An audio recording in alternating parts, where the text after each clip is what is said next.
আসসালামু আলাইকুম বন্ধুরা, কে কেমন আছো? আশা করছি সবাই ভালো আছো আর আমিও ভালো আছি।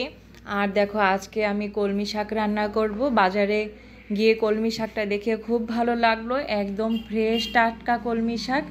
আর দেখো, এখন এই শাকগুলোর মোটা অংশগুলো আমি ফেলে দেব, তারপর এটাকে ছোট ছোট করে কুচি করে রান্না করব। কলমি শাক কিন্তু শরীরের জন্য অনেক ভালো, আর কলমি শাক খেলে কিন্তু পেটও ভালো থাকে।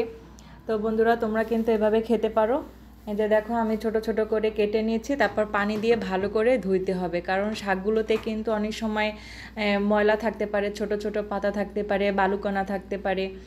এই যে দেখো, আমি সব শাকগুলো কেটে নিয়েছি, আর এখন এগুলোকে ভালো করে পানি দিয়ে ধুয়ে পরিষ্কার করে নেব, তারপর রান্নাটা শুরু করব।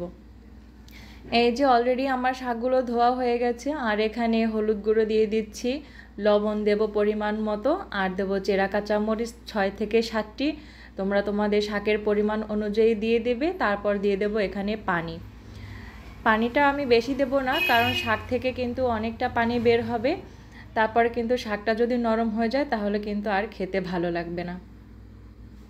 এখন ঢাকনা দিয়ে কিছুক্ষণের জন্য ঢেকে দেব, তাহলে শাকটা অনেকটা সিদ্ধ হয়ে যাবে।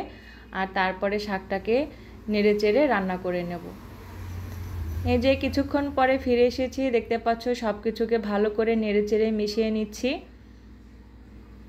এই যে শাকটা অনেকটাই সিদ্ধ হয়ে এসেছে, আর 3 থেকে 4 মিনিট পরেই এটাকে বাগার দিলে হয়ে যাবে। তো যে যেখান থেকে ভিডিওটি দেখছেন, একটা লাইক দিয়ে কমেন্ট করে কেমন লেগেছে জানাবেন, আর সাবস্ক্রাইব করে পাশে থাকবেন। এই যে আমার শাকটা কিন্তু রান্না প্রায় হয়ে এসেছে।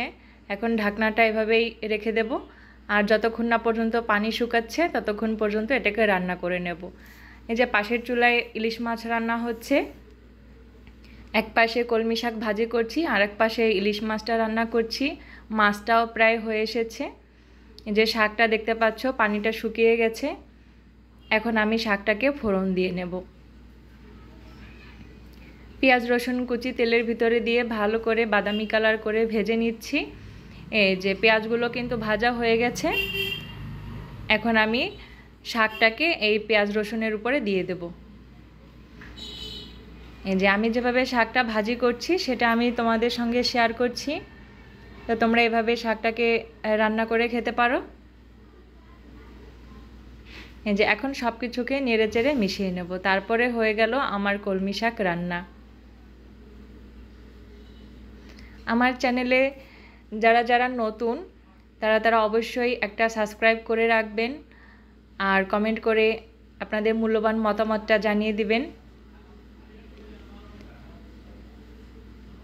এই যে শাকটাকে মিশিয়ে নিয়েছি, আর এখন কিন্তু আমার শাক রান্না রেডি। এরপরে আমি আপনাদেরকে সার্ভ করে দেখাচ্ছি।